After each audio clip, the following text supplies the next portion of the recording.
Yeah. And, so let's do Cool. it. Okay, so let me make sure the live is going on. Are we ready? Always ready. Always ready. All right. Let me wait for the recording to catch up. Okay. And the live stream should hopefully be starting. Good morning. People's hair getting progressively worse. I'm gonna need some new ponytail styles. Right? Get some fancy ponytail action going on. That's Start doing the side That's ponytails. right. That's All right. that fun Scarf. stuff. The scarf look. We're gonna get Yes. some new stuff out. We'll have to Start some revisit new the trends. 80s. Yeah. Yes, play with it. All right. Oh my goodness. I can't even tell you all how excited I am to have this gorgeous woman here on this Permission to Be Powerful interview series. I want to introduce Gina, and I want to make sure I pronounce your last name correct. Hatzis.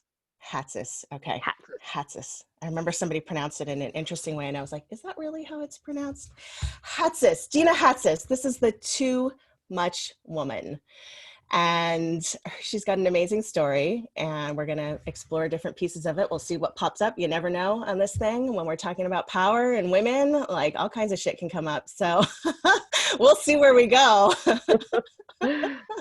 So let me first read Gina's bio, and then we're just going to jump right in. And I love her bio. She calls herself a recovering journalist. And she spent the last 26 years as an international corporate and public speaker, specializing in soulful leadership, conscious communication, and epic empowerment. I love that. She's also a blogger, a writer, a spoken word artist, and the host of her show, Spiritual G-Spot, broadcasting in over 70 countries worldwide. And she has 2 viral videos, and I'm sure those of you who are already on in here right now already have seen them.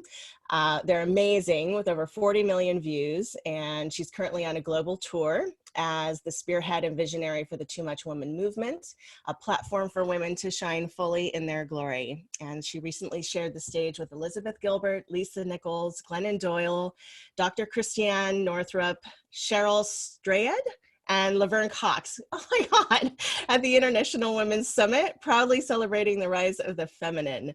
And her first book, Celebrating the Too Much Woman, is hot off the press, and I have a copy myself.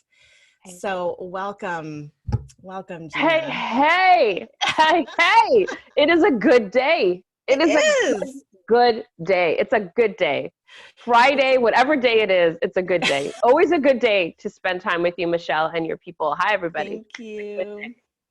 So I actually met Gina on her Facebook group. A friend of mine had sent me to her Facebook group and said, you've got to see this video. And I showed up, and Gina reached out to me actually and asked me to work with a woman, Lucia, to bring her to San Francisco.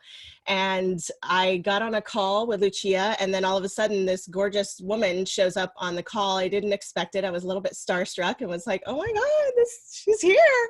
And meeting this woman, she is such a beautiful combination of being this grounded, embodied feminine mixed with all of the juice and fierceness that is the wild feminine.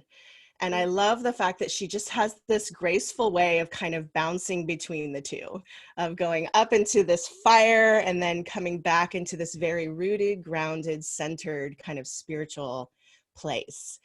And I'm super curious about, were you always like that? Was that just like how you were born? Well, first of all, thank you for those beautiful words. Of course. And just receiving them. Was I always like that? I think there's an element of me that was always like that. I tend to be very much hot and cold, my personality. So I've always been told I was an extrovert, but I have very introverted tendencies. I'm very much in my feminine, and I'm sure we'll talk about that. And also I have a very strong masculine component. So I have a very yin yang. I think we all do. We all do, right, for sure. But I do. show up in my too muchness. So maybe it's more apparent where I don't hold back.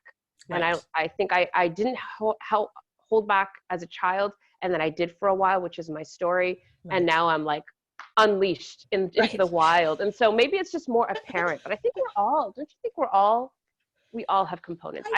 I do. And I do see that it does feel like there's a limited amount of people who really truly embody both. Okay. I feel like I do see people kind of, and maybe that's just because of our society, right? The stereotypes that we all have to live by, like this is the feminine and this is the masculine, right. and we get put in those boxes. But I think some of us just naturally counter those boxes. We're the rebels, we break out of those boxes at an early age. And much like you, my story is the same. Being a too much little girl and then having all of that really squashed down over time, and then realizing, I guess maybe I'm not supposed to be that way. I guess that's bad. And then reclaiming it and saying, fuck that. This is who I am. Like, this is everything about me. I'm dying inside if I'm not actually showing up. Yes. Fully. Invisibility suffocates the soul. I firmly believe invisibility suffocates the soul. And we don't know that we're being suffocated during the time necessarily, because everybody's doing it. We look to our mothers, we look to our, the other role models, and everyone is doing it. And so we don't understand that this feeling of not being seen, not showing up fully is a form of suffocation, because it's normalized. And so the way that I choose to show up, and the way that we met and the energy that we met, if we had met maybe even 5 years ago, it might've been different. Right. But the way that I choose to show up, and when you talk about how we show up, it's intentional showing up. Yes. I choose to show up with like being a scribble outside of the line, because I want my life to normalize other people's. I want my life I want people to look at me and see me as a model of possibility for themselves, so that they look and they say, oh, she's really out there. Okay, maybe that's not who I am, but if she's out there, maybe I can be out here. And and to start to make the uncomfortable more normalized. That's what any trailblazer or anyone who's scribbling outside the line does, is they make it so uncomfortable that we have to go, okay, what's the new normal? So I love that. And that's really the reason I call this permission to be powerful.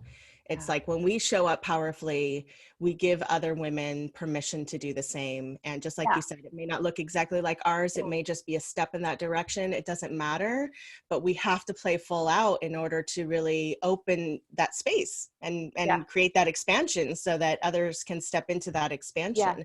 And what's so interesting about the language, not to cut you off, but what's so interesting about the language is we talk about permission. Permission has always been something that's been granted to us. Right. Like it starts very young, like my parents allow me to, can I, it then becomes in relationship. What's the permission granted? What is the permission granted by society? How much is too much No, go for it. Is too much, like, to show how much, you're a mother now, tuck that away. You're 44. Right. That's not acceptable. And so permission has always been about the other granting. So when you say, even the language of, and this was myself too, my self-awareness. I used to say, I want to give other women permission, but it's not even about me giving. Like, I don't have the authority. It's each one of us granting ourselves permission, because, and this is where I know we're going to be talking about this, we have to, because anytime we talk about power, which is really energy, for me, energy isn't something that is given to you. Energy isn't something bestowed upon you. As energy isn't something that someone's got a magic wand and they shine on you. Energy isn't something we plug into. Just like a power generator, we generate the energy. That's why you can have someone who is not lit up, not excited, maybe depressed or feeling out of sorts, and we can't do anything. Like, we want, it's like, I used to think I wanted to be Tony Robbins. Like, he was the first person that I was like, or an Oprah, like everybody looks at them and say, oh, I want to plug into that. But here's an interesting thing that happened to me. I got to share this story. Just go for it. January of, I don't know what year, it was maybe it was longer than that, years ago, before my kids. So holy shit, it was a while ago. In the same month, I flew out to Chicago, and I was on the Oprah Winfrey Show on January 17th. It was the coldest day in Chicago history, I happened to be there. And like a month later, I saw Anthony Robbins live. Like two of like my biggest things. Here's the thing that happened. Both, this is shocking to me. I adored them so much. So I went there, I was juiced. I mean, you're on a freaking high. It's like like an intravenous drug. And I remember like vibrating, being in Oprah's, like just fucking vibrating. And you're like this, and you're feeling it, and you're like, I could do anything. I could be anything. I'm going to change the world. And then there's the flight home from Chicago to Toronto, and the energy starts to dissipate. Yes. And then I'm sitting in my bed the next morning, like under the covers going, who am I? Who am I? What am I? I'm worthless. I'm not So like, true. So we're looking, and we've been taught to look, Michelle. It's not our own fault.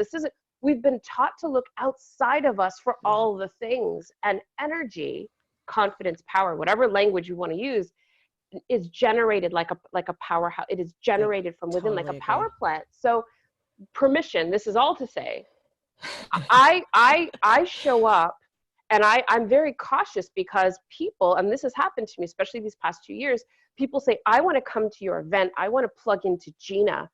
And they get the hit. It's like a hit. It's like, right. But nothing will change in your life until you understand you are the freaking hit. You are the energy. You are the power. So we can be inspired by one another, and that's important. Yeah. However, we also need to understand that it's permission granted to turn the ignition on within ourselves. And that's what I care about. That's what I focus on. That's what my work is about. Absolutely. I love that, because you brought something up that as a therapist, I see all the time, right? Like, you know, as a therapist, seeing someone who is in that depressed state and knowing that I have to let them be there. I can't fix it. I can't do anything, right? All I can do is continue to hold the space for that unfolding for themselves to happen, because that's the most empowering thing for them to experience. I can't give it to them, and I don't want to give it to them. It's not real if it's not coming from within them. And how many of us watching, myself included, how many of us have spent precious energy, time, and stressed out wanting to help, support, love people into that space. Yeah, absolutely. And we can't do. We want to do it with our kids. Yeah. We want to do it with our partners. We want to do it with our friends. We want to do it with our parents. And so really, and so this really circles into the most juicy component of all, which is understanding that the whole paradigm shift. And, you know, I stand for being full of ourselves. You know, people say, so full of yourself. The reason I shine and show up in this way, and it's not easy for me, I'm rewriting my own script, but I do it because what I know is that me daring to step into this space of possibility for myself is the gift for everyone else. It is the gift for everyone else. It's not handhold, you know, I can hold the space and I can be loving and nurturing, but my daughter watches me. And it's more than anything I can do for her. It's her watching me, and so does my son. And so I think we know that intuitively, but the underlining unconscious belief is that a woman helps other people. That's the highest aspiration a woman can have, is to be the lover, the nurturer, the caretaker. And we can do all those things, but we're not going to fix anybody. So what you're bringing up for me is actually, I believe that our capacity to hold space is our superpower. That, you know, I had a mentor who I did a women's circle for the first time with her, and she was adamant that when a woman was in her feelings, we did nothing. We did absolutely nothing. We simply maybe put up our hands and we just stayed with her while she did what she needed to do to move the emotion through. And it was so fucking uncomfortable because we've been trained to placate, to soothe, you know, what do you need? What do you want? To stop that process, which is the most fucking damaging thing we do to each other. Stop the emotional process from actually unfolding and happening, right? So she was like pivotal for me in how I viewed what compassion and holding space actually looks like and actually feels like. Let's be really honest about this. And this is gonna sting a little bit. Well, it's stung for me for a long time, but it's gonna sting a little bit. I'm gonna try to say this with pure intention. because the people who gravitate to me are the people who have similar wounds, right? Like we attract, like attracts like. So my community, a lot of them are women who identify as empathic, nurture, people pleaser, caregivers, lovers, you know, all the things, right? So here's the thing. We believe there's a sense of martyrdom wrapped in that. We believe it's I called it wanting to be the good girl my whole life. I just want to be the good girl. But here's the rub. Here's the sting. Just take a deep breath, everybody. Okay. All right. We do it under the guise of being loving and helpful and supportive because we love our kids. We love other people. We want to help. And it's true that we do. However, it's never about them. What it's about is our discomfort with what they're going through. So my daughter has a really hard time. Maybe she has a fight with her friend, or maybe, I don't know. And she's miserable. And I can't sit in her misery. It makes me so uncomfortable. It brings up my own misery. It brings up, what kind of mother am I? What did I do wrong? How can I figure this out? What's wrong with her? Is she gonna, like, it brings up shit for me. So what I do, because I'm uncomfortable, is I say, don't worry about it. It's not that bad. Look at it this way. Have you thought about this? How about some ice cream? Like, right? Like, whatever. Like when they were little, they used to fall. My kids used to fall, and they'd be like, oh, look over there. Look at the bird. Look at, like, distract them. You know, like all the things that worked for me, right? Instead of the hardest thing to do, which is to sit in the discomfort first for myself, and then to demonstrate to her there's nothing wrong with feeling those feelings. Because the messaging is, oh shit, this is wrong. Whatever you're feeling right now, we got to fix this shit. Exactly. We better do something. So now what I do, and this is recent, I would say the past 5 years, since preteen, my daughter's now 13. Now what I do, and it's hard, Michelle, because I don't do it all the time, but I really, when she's in a space, we have a ritual where she doesn't even want to be held or touched. Like, my daughter knows what she wants. So I will sit with her in her room. She will sit on her bed, and I will sit in some space and just literally sit. And she knows now to cry. We actually made a list. Here's something we did proactively. When she was not in that space, I'm just going to give you when she was not in that space, I said, when you're in that shitty place, what are some ways that you can really feel into the feeling? Not escape it, not run from the feeling. So you got to do this when you're in a good space. You can't do this when you're in the shit, right? Exactly. So she made a list. I can throw my pillows around. I could, jump on the bed. We have a trampoline outside. I could jump on the trampoline. I could exercise. That works for her, not for me. I could journal. I could play loud music, like really loud music. For me, I go into my bathtub. I light candles. I do this every day from 7 to 8 p.m. Eastern time. You'll never find me online during that time. And I create a ritual. I've modeled it. I create a ritual every day of a container. Literally, it's a bathtub. And I sit in my bath. I put candles because it's a ritual. The ritual tells my body, it's that time. It's time. Yes. It's time. And I play music. My key is music. I used to just take a bath without music. Now I play music. And the reason I do with the music is I'm very selective about the music. Like and the music helps bring me, music is powerful, to the place deep into my feelings. So maybe it's nostalgic. Lately, I've been listening to a lot of old music that takes me back to a time, because I'm feeling nostalgic for old times, the way it used to be. And I let myself go wherever I need to go. Either it's the snotty ass cry, or angry, and I create a container. So I've taught my daughter to create a container for herself. And I don't say, are you feeling better? It's okay. Have you, and the goal is not to move through the feeling. It's just to be present with it. And imagine if all of us created a ritual for ourselves to not resist anything, because whatever we resist persists. Exactly. Emotion's just energy in motion, in motion. And we are not meant to be the emotion. We say things like, I am sad. I am depressed. I am worried. You are not those things. No, you feel it. Feeling. So I am feeling depressed. I am feeling sad. And so you're meant to be the conduit. So just think of yourself as an electrical conduit. The feeling is meant to pass through you, but it won't pass through you if you've closed yourself off and you're not feeling it. So the only way it passes through you is by feeling it. And we're scared to feel. Yeah, absolutely. Sorry, but absolutely. No, I love it. I love it. Huge piece of the puzzle for me that I didn't know for so long. It is. And I'm still working through. So, I mean, it's so, we could go on for days on just that particular subject, because I have all boys. And I remember I really believe this is probably my finest parenting moment, was when my son was really upset in his room. He threw his phone against the wall. And in the past, my immediate response would have been, oh my God, that's a fucking $700 phone. Like, I would have freaked out, you know, and I had just learned this.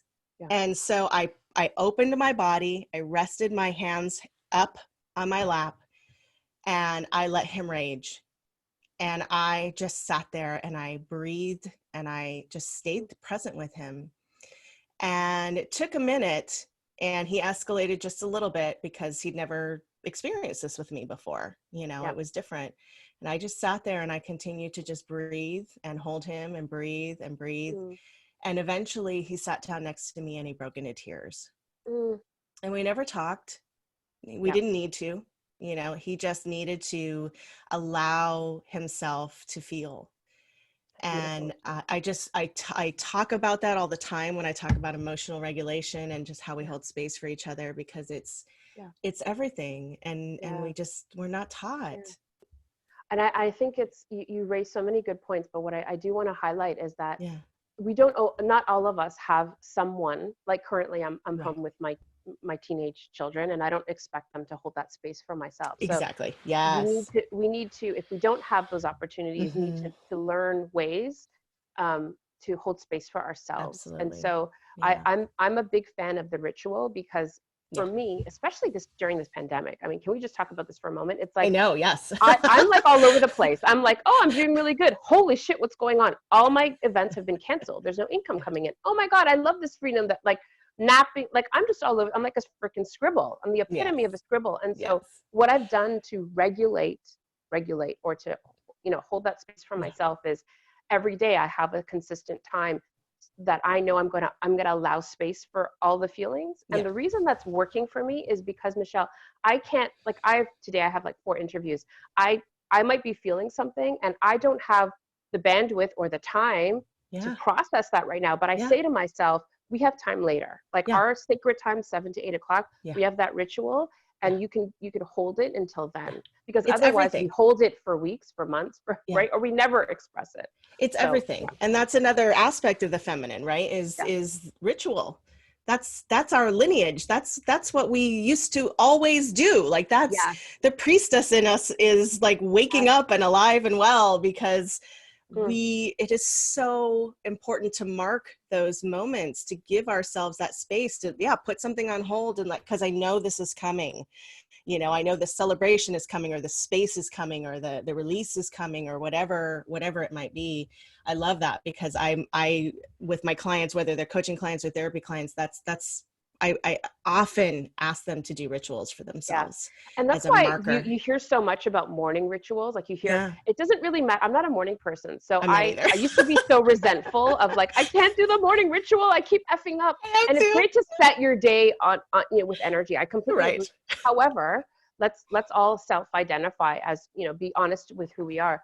For me, it doesn't matter, but a ritual is important because especially now, always, but especially now, in a time with unprecedented unpredictability, where we feel so out of control. Like, I don't even have control of where I can go. I don't even have control of who I can see. To create some semblance of predictability and control in my day through ritual. So anybody who's feeling out of control and out of sorts, this is a small gift. It doesn't have to be a bath. I'm just saying, like, it could be a frame of time, or it could be something that you do every day consistently sends a message to your nervous system that at least we know this is going to happen, because we're all out of our schedules. So really create that for yourself, for your family. It's a great gift. Even if it's just calling a friend every day at 10 o'clock and doing a check-in.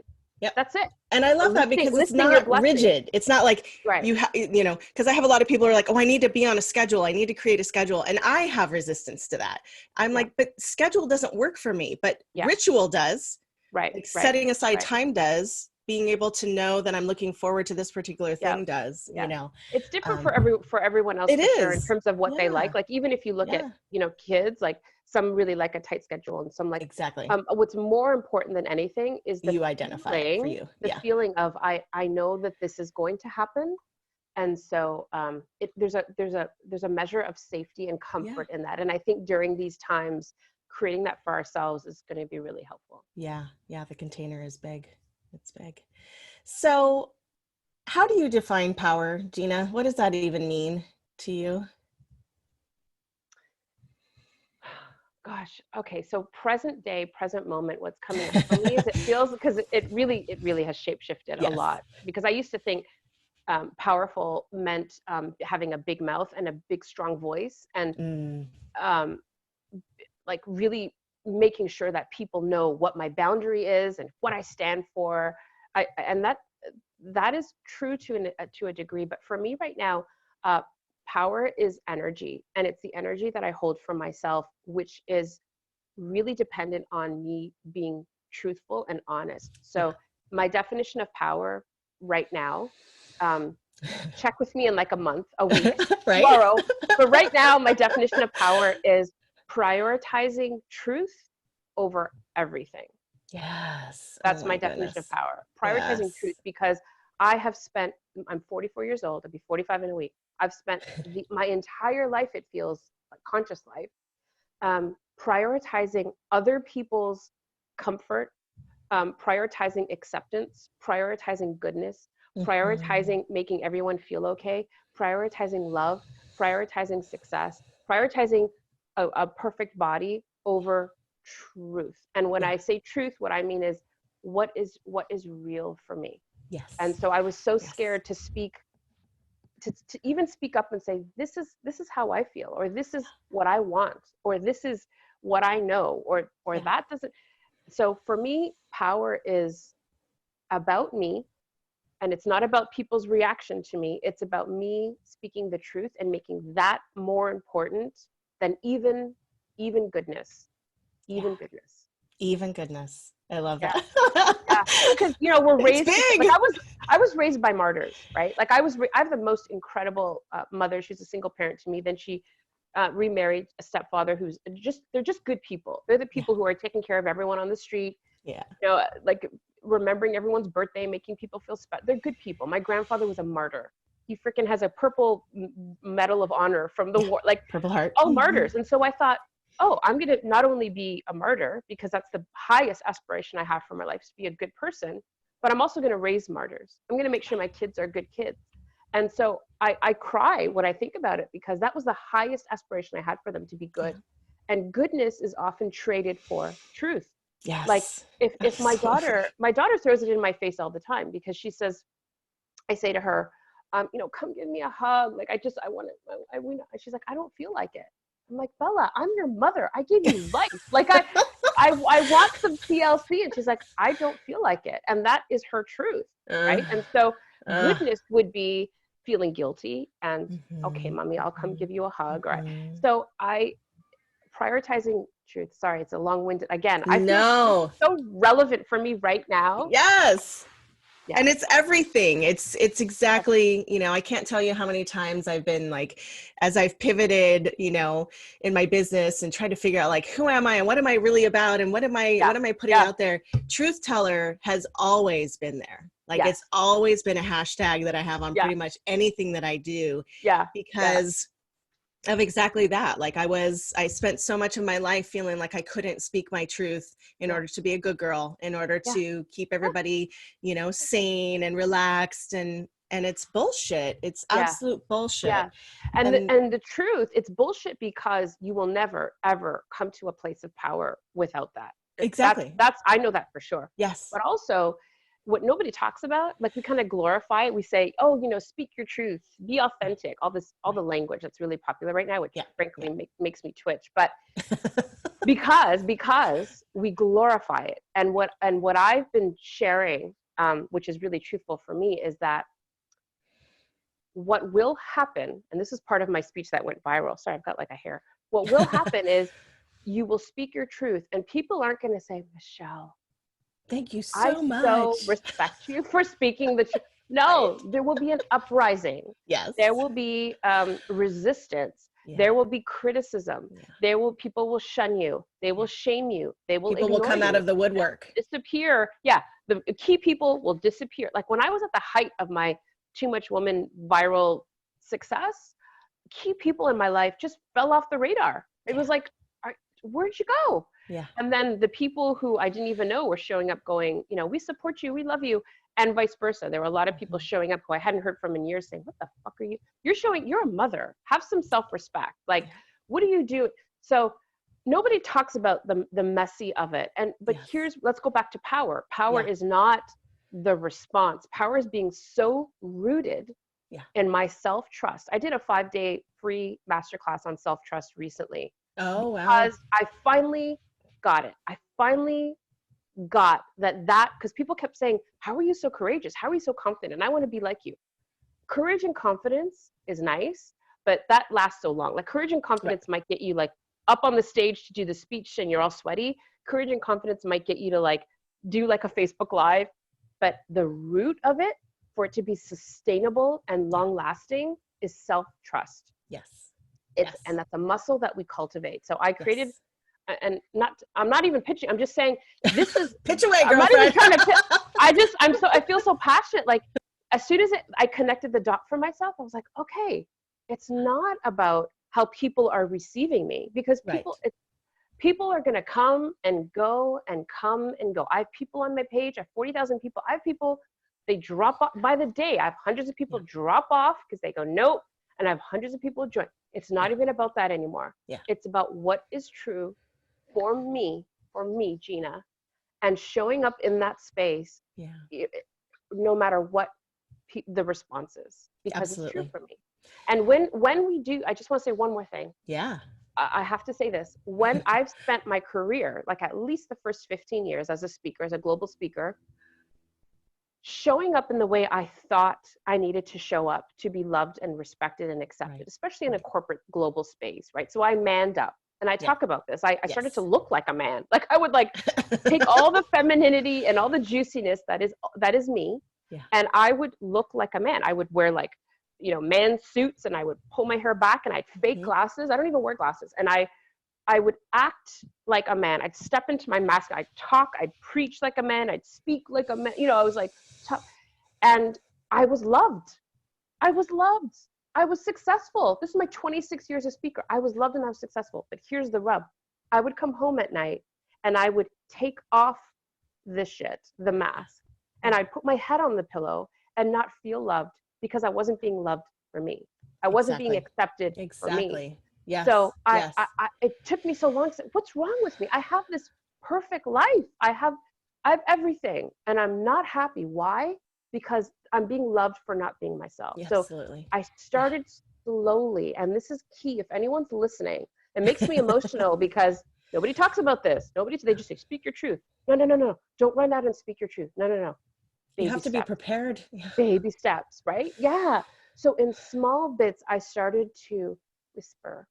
Yeah. I started to tell one person and just hold that space for myself. I started to show up just a little bit. I took off, like I let my hair out a little bit. I showed like baby steps, baby steps. Ease yourself in, and in small spaces, start to show up as who you really are, and you will get resistance. Expect it. Exactly. But you will slowly build in doing that, in doing it in baby steps and saying, okay, I'm still here. I'm not knocked out at the knees. You are starting to build your self-trust muscle so that you can do it a little bit more and a little bit more. And then, absolutely, it's an evolution. And it's huge, Gina. I really thank you for that. I do not hear people talk about that. And it's one of the things that I love about you and drew me to you right off the bat is exactly that. You know, you have to speak the truth about the process itself. You know, like it's rough. It's all of it. It's rough. It's beautiful. It's gorgeous. It's shitty. It's like the more we can expand our capacity to hold it all and to recognize that it's all what it's supposed to be. It's Yeah. it's all. Yeah. Like, I don't even know how to describe it, you know? I always equate it to morning face. Like I was the kind of woman that like when I was with a man, I would wake up and like put on my face, Right. like just you know, like just to Right. make sure. And so I would look like, oh, good morning. What I realize is that being seen and loved for that, made up, is lovely. It is lovely, and we can spend our whole lives wearing the mask or showing up that way and being loved, perceived in that way. Right. But rolling over in bed with your morning face and having someone adore that face as it is It's everything. it is everything. And Yeah. and maybe I would take it even a step further than that. Getting up in bed, getting up in the morning and rolling over and seeing my own face and being good with it, like in the morning, brushing my teeth in my morning face, and maybe not loving it at first, but being okay with it as it is and not feeling compelled to even put on the mask for myself is probably even better, because that's power. That's power. That's the power. So for you, Gina, I know that, you know, another thing that we agree on is that, you know, the path is not linear and it's messy, and we 3 steps forward, 5 steps back, you know, it's kind of all over the place. Yeah. But if you were to name some kind of pivotal moments for yourself, or pivotal thought changes, or, you know, from being the good girl, doing everything that you could to show up in a particular way, and how you are showing up in the world now as the truth teller that you are, what would be some of those nuggets along the way? Well, first, I think it's really important. I don't know if this is what you're asking, but this is what's coming up for me. It's really important for me to say this, because I noticed when I was speaking, you mentioned in the intro, I've had some great speaking opportunities and speaking with some of these incredible women. Here's what I've noticed as a pattern. We like to tell the story, the Hollywood story of a pivotal moment. Like I call it the toilet bowl moment, where your arms are, you're in the bathroom on the floor, with all the pubic hairs are gross. And you're lying there and you're around the toilet bowl and you're crying. You're like, mercy, God have mercy. And you look up and you're like, have mercy. And we hear the stories of like, God, you know, tell me what to do. I surrender. And God in her or his infinite wisdom speaks and says, Michelle, write the book, leave the guy. And so we have this narrative that, because it's a beautiful story, that there's a moment that pivots everything. And there's the before the moment and after the moment. And I remember writing my book, not the book that's already out, but the current book. Years ago, I started it, and I remember thinking, okay, what's that moment? What's the pinnacle? Like, it's like a movie. And I was like, there isn't a fucking moment. There's a series, right? That's why I asked you the question. It's like, I know that, you know? So there are many toilet bowl moments, trust me. And there are many moments I was around the toilet bowl going, yo, I'm like I got to start dinner in like an hour. So if you could just like expedite this, like, yo, and there would be no voice. But what I do know looking back is that there were many hits. There were many little hits. Like I remember watching, I went on vacation with my cousin and her now fiance, and watching the energy between them. And I felt, I went back to my hotel room and cried my eyes out, just witnessing that love. And that was a hit for me. Like that was like, whew. And I remember, you know, just all these subtle moments of confronting my discomfort and cumulatively knowing this does not feel good. This does not feel good. And then I would swallow it and I would just get on with my day. But after you start, it's like collecting pebbles in a sack. You know, it starts to become very heavy. So there's a pebble of discomfort. There's a pebble of discomfort. And suddenly I had this sack of heavy pebbles on my shoulder. And I was like, I can't fucking stand up. I can't stand up. It's like, I can't do it. And so we often have a breaking point. But I had multiple. So I think if anybody's watching, I guess the reason I share that story is that I didn't have a pivot moment where I was like, okay, that's it. I'm going to show up. I'm the too much woman. The too much woman was an accident. It wasn't even intentional. Exactly. But I was aware enough of myself to see that I was accumulating lots of pebbles of discomfort. and I could no longer do business as usual. Yeah. And so slowly, and this is why no one talks about it, they're like, just Yes. jump off the freaking cliff. Yes. No, don't jump off the freaking cliff. Don't jump off. Like, I don't know anybody who can jump off the cliff and like change their life. Baby steps. Yeah. Build your self-trust muscle. It is a muscle. Nobody goes from like my body to like bodybuilder in a day. Right. It's the small, consistent commitment to self. And nobody wants to hear that story because we want to hear like the magic bam. Recipe. Yeah. But you know what? There's also a beauty in the slow, consistent effort. So I want to just make a play for it, make a stand for it. Yeah. Yeah. Thank you so much. It's yeah. There it is. There you have it. It's slow. You got to be consistent. Beautifully messy. You know. You know what? I have to say this too. Probably the number one thing. Sorry, you just bring up so much. People always say to me, this is my number one comment on my Facebook page. Like every day, 5 people say this. They say something like, I love your blank. I'm not there yet. It's so hard. I'm not there yet. It's so hard. Guess what? There is no X marks the spot. There is none. Right. Zero. Right. There is no destination. The whole thing's the fucking journey. Exactly. The whole thing's the journey. So once we can kind of get that out of our head that there's a point that you get to, and that's why when I post, I'm trying to show like, I haven't arrived. Like when you're done, you're dead. You know, exactly. I'm finding the glory in unpacking all the moments. Like, and that has to be, we have to make it fun. Like this whole lie that life is hard and we die. Messy can be fun. Like sometimes sex is messy. It can. And sometimes art is messy. And my hair is sometimes messy and it's fucking hot when it's messy. Like what's wrong with messy? Yes, I totally agree. Yeah, absolutely. Yes. I love you so much. I love you too. I know that with you, we could just jab.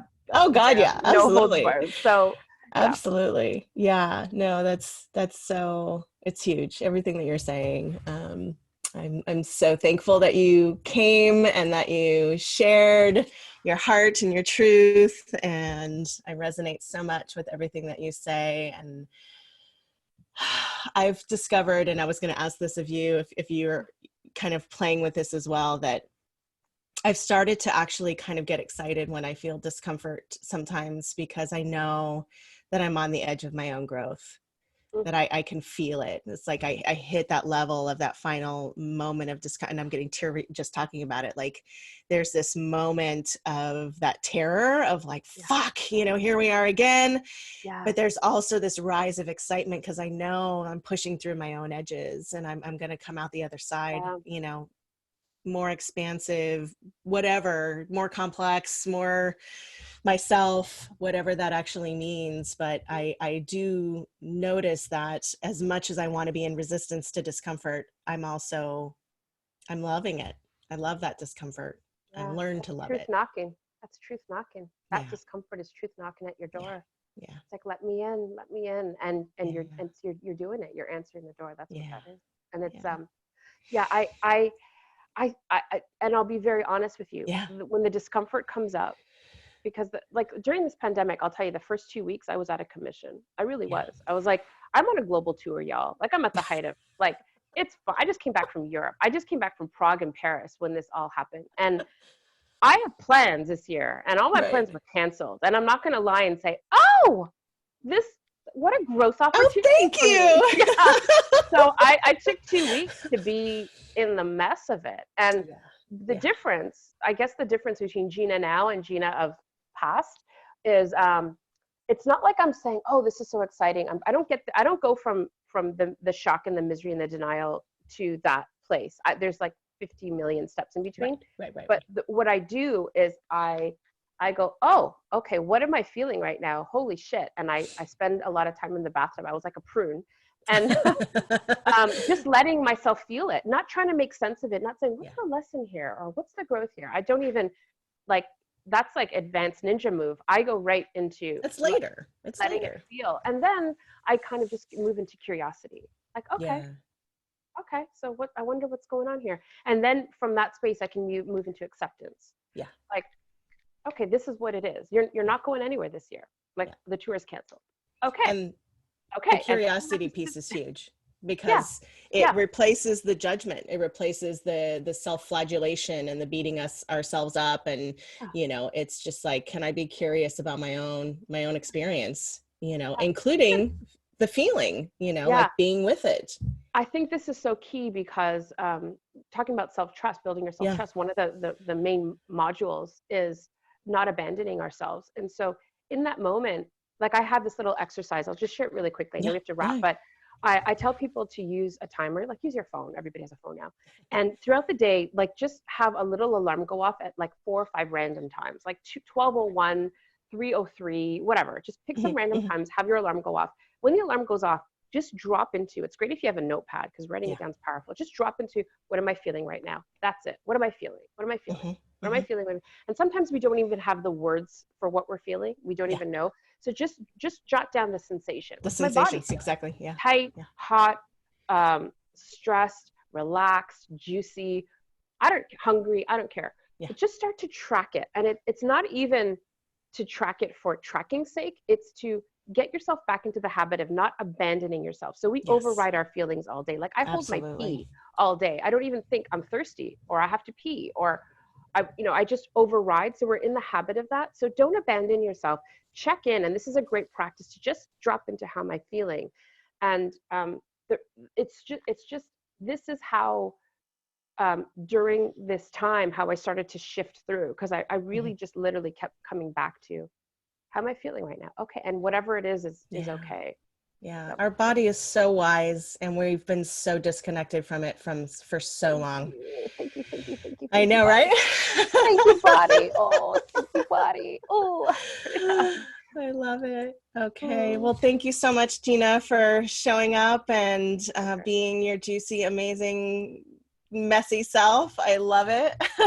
Loving you. Thank you for creating this space, and thank you Absolutely. to everyone who listened and created the time. Because although Yeah, we a lot of us have time now, we have to be intentional with our time. So thank you exactly. for being so Exactly. intentional. It was such a Yeah. pleasure.